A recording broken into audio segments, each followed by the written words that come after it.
Hello, everybody, and welcome to today's LinkedIn Live with PR News. My name is Sophie Merowitz. I am a Senior Content Manager with PR News, and today I am lucky to be joined by Spencer Harvey, who's Communication Manager at GLAAD, for a very special Pride Month focused LinkedIn Live today.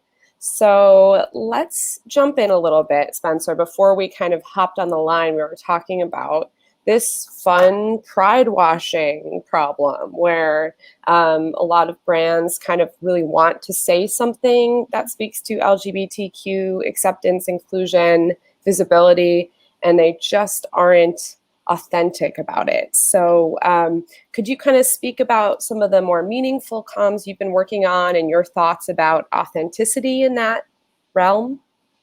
Yeah, of course. And thank you again for having me. Well, what we've seen in the past few years is just an explosion of pride campaigns. And it's great because pride campaigns at the end of the day do bring visibility to the LGBTQ community.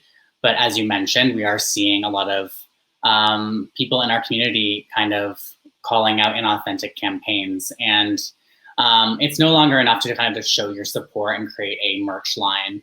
At bare minimum, you have to be giving back. So whether that be a certain amount of your proceeds go towards an LGBTQ organization, and also to avoid pinkwashing. And the advice that we give to a lot of brands is that you need to be joining a movement, not marketing to a moment.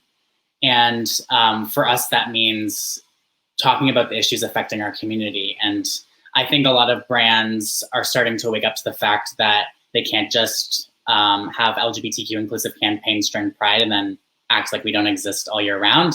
It's about really making sure that your campaigns are inclusive of LGBTQ people all year round, and also making sure that you are using your influence as a brand to kind of spotlight the issues affecting our community.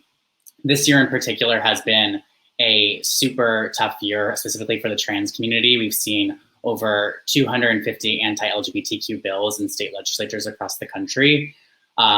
Most of those are particularly targeting trans youth and with access to sports, access to gender affirming healthcare. So that's a huge problem. We're still seeing crazy numbers of murders of trans women, specifically Black and Latinx trans women.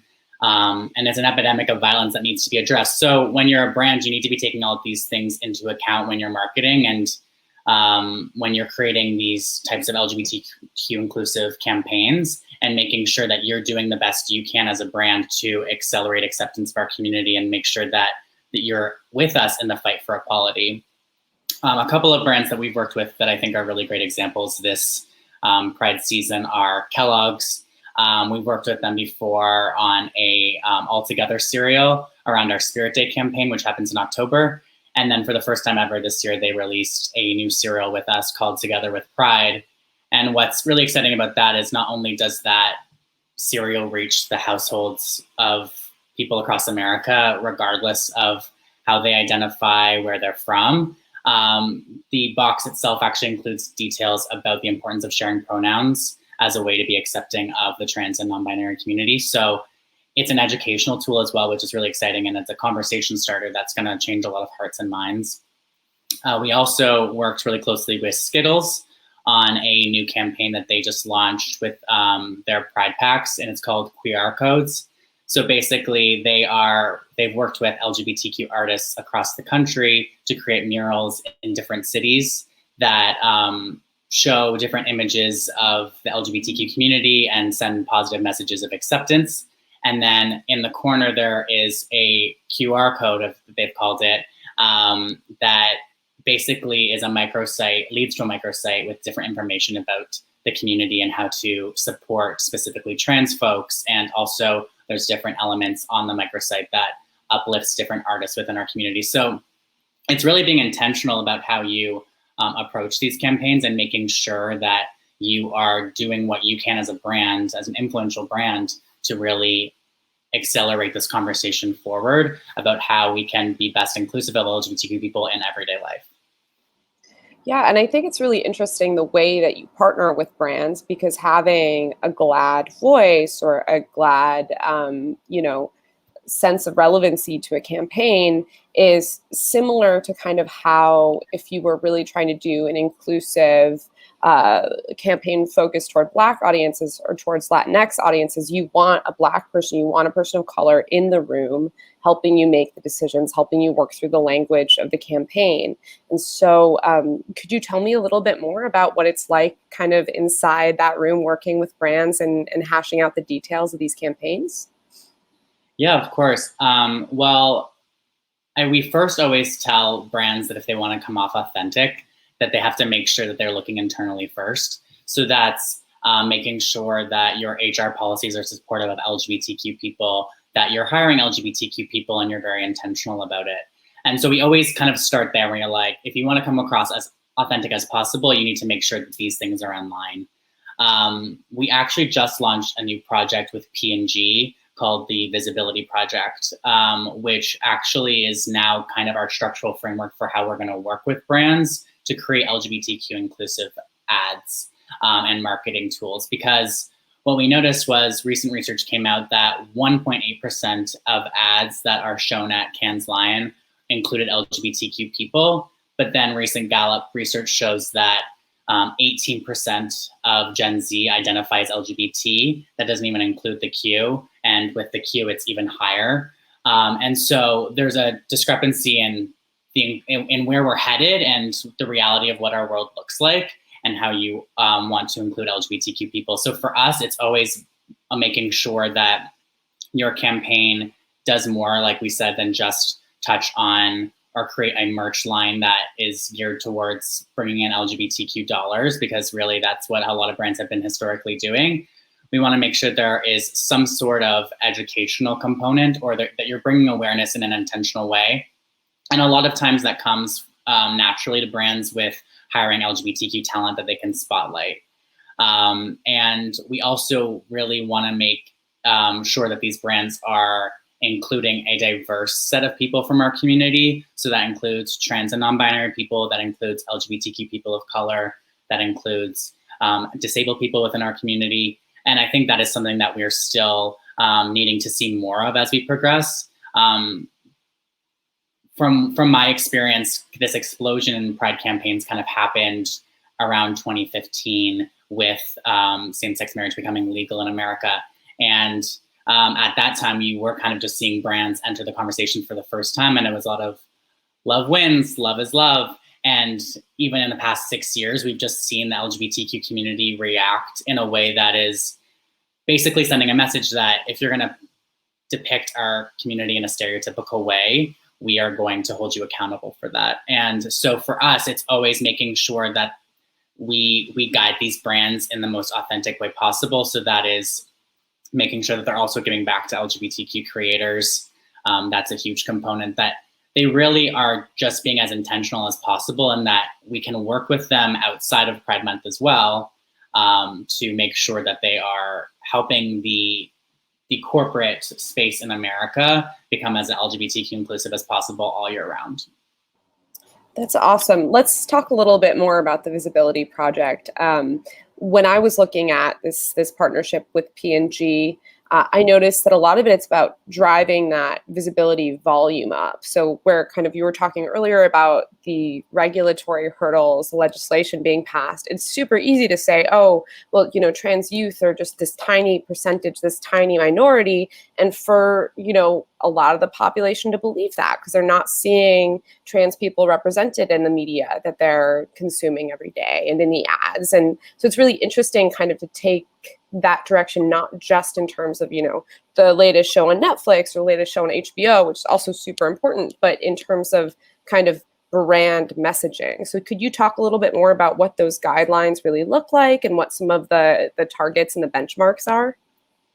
Yeah, for sure. So basically, we've been working with P&G for the past couple of years to really increase LGBTQ visibility in the advertising space, and P&G has been such a leader in that. We worked with them on a ad campaign in 2019 that was around the holidays that specifically worked with the trans chorus of LA to spotlight the difficulties that LGBTQ people face around the holiday season when going home, because a lot of them have to return home or to non-affirming households, or sometimes they're not always able to be with their chosen families. And so the ad series really spotlighted that issue and brought those voices to the forefront. Last year was our first study that we actually ever did with P&G, which was seeing how non-LGBTQ Americans react to LGBTQ images in media and advertising. And what was really interesting about those results was that not only are consumers looking favorably upon LGBTQ images in ads, but they actually look more favorably upon the brands who do so and are more likely to buy from them. So really, the whole concept behind this is that this is a green light for brands to be like, yes, you can include LGBTQ people in your ads, because historically there has been some hesitancy and an idea that there's risk involved with it. The Visibility Project, which was launched this year, actually also came off of another study that we did with them, which was surveying responses from different marketing and ad executives from leading companies to see their viewpoints on including LGBTQ people in ads and creating LGBTQ inclusive campaigns. And the really interesting thing that we found was that it's not that brands are scared of backlash for having an LGBTQ inclusive campaign. It's actually that they're scared of having backlash from our community of inauthentic representation. So that's where the Visibility Project comes in. We have something called the GLAAD Media Institute, which consults on different media projects throughout the year. A lot of our work is focused in Hollywood. We have a trans representation team that is constantly consulting on shows and films. We have a Spanish language and Latinx representation team. We have a general entertainment team that focuses on LGBTQ representation. And those experts are now also who we have advising on these advertising campaigns to make sure that brands from the jump are every step of the way making the most authentic approach that they can to LGBTQ inclusion. So that's providing them with different resources on a daily basis when creating these campaigns. So we've largely done that throughout Pride Month, but this is now something that we are going to do year round. And so our GLAAD Media Institute is kind of the subject matter experts that you now get access to when joining the Visibility Project. And you get to join a coalition of brands who are now saying, the world's ready for more LGBTQ visibility in advertising, and we have a responsibility to step up and make sure that we are reflecting the world in which we live in. Sure, absolutely. And I understand that fear of backlash from the LGBTQ community because, yeah, I mean, it's so easy to put yourself out there and then have an employee, as you mentioned, say, hey, wait a minute, like, you know, you don't have parental leave for same-sex parents or, you know, whatever the issue might be. So I really love that you're kind of serving as the bridge to say, hey, yes, you must be doing this messaging, but here's how to do it right and thoughtfully. And one of the other things that we had talked about before going live today was this question of safety. You know, so many brands and communicators focus on using social media and you know, the internet at large as a place for building their communities. You've got spots like Reddit, Discord, Facebook groups, you know, well-intentioned spaces to kind of discuss modern issues in a real and timely way, but also there is the possibility of hate speech and or just simply people who maybe aren't, you know, up on the issues the way that, you know, GLAAD staff or that the Institute kind of research shows. So can you tell us a little bit about the safety index, what that is, what you've been working on, why it's important, and what it means for communicators? Yeah, absolutely. So the Social Media Safety Index is something that we just released in May. It's the first ever study that really analyzed LGBTQ safety on the 5 major social media platforms. So that's Facebook, Instagram, Twitter, YouTube, and TikTok. And basically, the reason why we wanted to do this index is that we have similar indexes. It's created kind of out of the same structure as our Studio Responsibility Index, which is based on LGBTQ representation in film, and we analyze that every year. And then also our Where We Are in TV report, which is analyzing LGBTQ representation on television. And basically the social media safety index is driven out of the fact that at a time when there's more conversations around social media regulation, we are not seeing LGBTQ safety being talked about enough. And it is something that is a significant problem within our community. And so how we usually approach these reports is that we give platforms or networks or studios a grade based on how well they're doing for LGBTQ users. And what's interesting is that when we started to approach this first index for the social media safety index, we realized that all these platforms were going to fail miserably. So we decided to not grade them. And instead, this year, we wanted to provide them with a framework and recommendations for how they can better pretty much create a safer world for LGBTQ people online. Because in a lot of cases, the policies already exist, they're just not being enacted. But major findings from it were that basically across the board, all of the social media platforms are categorically unsafe for LGBTQ users. There is, like you mentioned, a prevalence and intensity of hate speech and harassment. And really this problem of anti-LGBTQ hate speech and misinformation is a public health issue. You can see a direct line between what is happening on these platforms when it comes to anti-LGBTQ hate speech and misinformation and what's happening in state legislatures. That these people are creating this narrative that is completely rooted in misinformation about trans youth and whether they should be able to play sports, whether they should have access to gender-affirming healthcare. And so really what these platforms are now responsible for is what is happening. So we want to work with them to provide a framework for how they can move forward to make LGBTQ users feel safe and be protected online. So that comes from changing algorithms that don't promote transphobic or homophobic content, which we have seen happen, creating community guidelines for LGBTQ users. Like we mentioned before, in terms of like looking internally, it's LGBTQ hiring, it's leadership, promotion of civil discourse. These are different types of recommendations that you'll find in the 50-page report that we released last month. And it's going to be an ongoing thing that we do annually. And next year, I do believe that we will be giving grades. So this year, it was about approaching these tech companies who are really controlling a lot of what's happening out there in terms of what users are doing and making sure that they are now prioritizing LGBTQ users and their safety. It's very cool work. I'm excited to see where that goes. And it's such a challenge, that sort of hate speech, free speech, push-pull that we see, on both sides of the political spectrum, and certainly from the big platforms themselves. You also mentioned the Summer of Equality campaign. Can you talk a little bit about what's going on there? Yeah, so as I mentioned earlier, there's been so much that's been happening with our community after 4 years of the Trump administration, where we saw attacks on a daily basis in policy and rhetoric towards our community.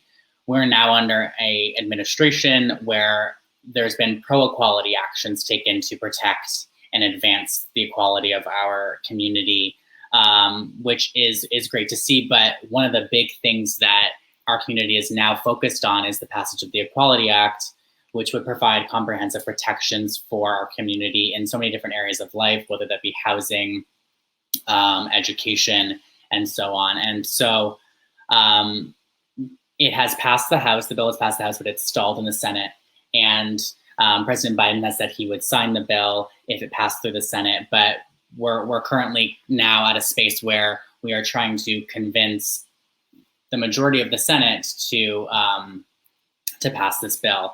And so what we've been really working on is educating the public about the Equality Act and the need for it, because really in more than half of US states, there are not protections for LGBTQ people against discrimination in so many areas of this, in areas that I mentioned earlier. And this legislation would be a blanket way to protect LGBTQ Americans across the board. So we started a Summer of Equality campaign, which allows each American to sign a petition in support of the Equality Act that then gets sent to each signatory's US senators. And throughout the summer, we're going to be working through social media and our other media outlets and through just media in general, really, to educate the public and media about how to cover the Equality Act and making sure that it's a top of mind thing that stays consistently throughout. Because what we've been seeing is that it comes in waves based on when the Equality Act seems like it's a hot button issue, but really for our community, it is what needs to be passed to ensure the most comprehensive protections for our community that we've ever seen. We were very happy because we worked with Taylor Swift when we announced the Summer of Equality campaign, that she lifted up our petition and the announcement of the campaign. And we know how influential celebrities like Taylor Swift can be. And so we as an organization specifically work with celebrities, LGBTQ and allies to make sure that we are using their platforms and influence, and that because a lot of them are wanting to do that, to educate people about the issues affecting our community. And right now, the Equality Act is one of those big ones. So that's kind of an overview of the campaign. We think that it is the perfect time now that the summer is rolled around and we have an opportunity to really kind of drive this home and make sure that everyone's on board with it, because there still is a lot of a lack of public awareness about what the Equality Act would do, and that realistically would actually wipe out a lot of things that are happening on the state level right now. Awesome. Well, we'll be keeping an eye out and trying to take those nonprofit and advocacy communications kind of tactics back with us as we check out the amazing work that GLAAD is doing. Thank you so much, Spencer, for joining us today. Happy Pride. I'm one of those people that thinks every month is Pride Month. But thank you so much for joining us. We're excited to have CCO Rich Ferraro of GLAAD joining us at our Fall Social Media Conference. And for those of you watching today, PRNEWS' Platinum PR Awards entries are now open. So feel free to go to prnewsonline.com and check that out, as well as this video, which will be up later tonight or tomorrow. Thanks so much. Thank you.